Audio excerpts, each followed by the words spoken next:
Assalamualaikum warahmatullahi wabarakatuh. Nama saya Ici Nur Epimia dengan NIM 1814270, kelas Perbankan Syariah B semester 4. Baiklah, saya akan menjawab soal UTS, mata kuliah Manajemen Pengawasan Bank dan Lembaga Keuangan Syariah. Yang pertama, apa pengertian bank dan lembaga keuangan syariah? Menurut Undang-Undang Dasar Nomor 10 Tahun 1998, bank adalah sebuah lembaga keuangan yang berfungsi untuk menghimpun dan menyalurkan dana lewat pembiayaan ataupun pengkreditan guna untuk meningkatkan taraf hidup rakyat banyak.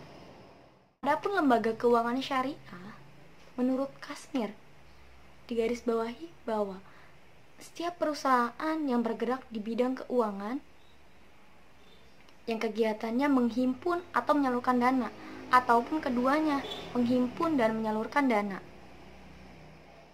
Kedua, apa peran bank sentral dalam pemerintahan?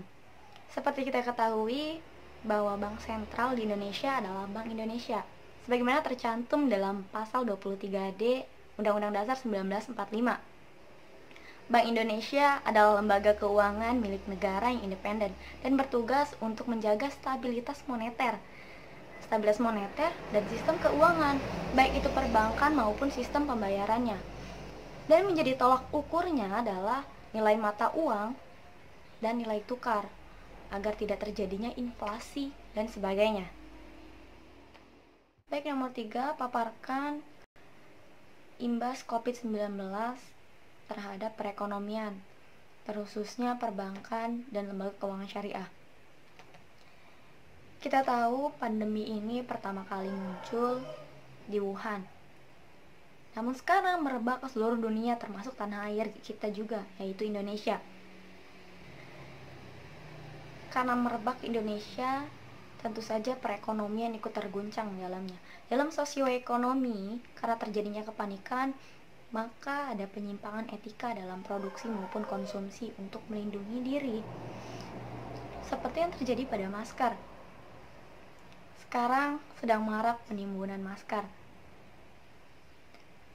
Penimbunan masker yang kita sebut sebagai dai ikhtikor, dan menjual harga masker dan hand sanitizer itu dengan harga yang cukup tinggi.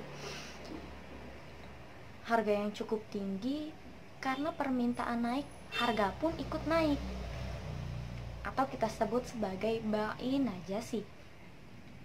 Dan perekonomian pun terjadi kepada perbankan, yaitu kita tahu nilai mata uang yang sekarang 1 rupiah seharga dengan 17 US dollar. Ini dikarenakan COVID-19 atau pandemi ini.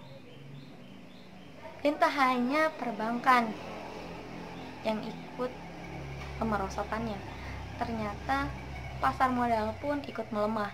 Indeks harga saham terjadi penurunan sekarang hingga 4,29%. Perdagangan saham untuk pertama kalinya dihentikan sejak 2008 karena pandemi ini. Sudah jelas pandemi ini sudah merebak kemana-mana dan menjadikan guncangan-guncangan dalam perekonomian, baik itu perbankan tadi dan pasar modal. Dan nomor 4 adalah bagaimana bank dan lembaga keuangan syariah menanggulangi COVID-19 dan mengambil peran di dalamnya. Karena sekarang sedang dilakukannya social distancing dan work from home, itu juga bisa dilakukan dalam sistem perekonomian dengan cara menyesuaikan operasional, meminimalisir pertemuan antar sesama tanpa mengganggu pelayanan jasa yang diberikan kepada masyarakat. Dan peran bank dan lembaga keuangan syariah mungkin bisa dengan memaksimalkan digitalisasi pada era globalisasi saat ini. Baiklah, itu dia tadi yang bisa saya paparkan. Mohon maaf apabila ada salah-salah kata, karena kebenaran hanya milik Allah semata dan salah dari diri saya. Terima kasih. Wassalamualaikum warahmatullahi wabarakatuh.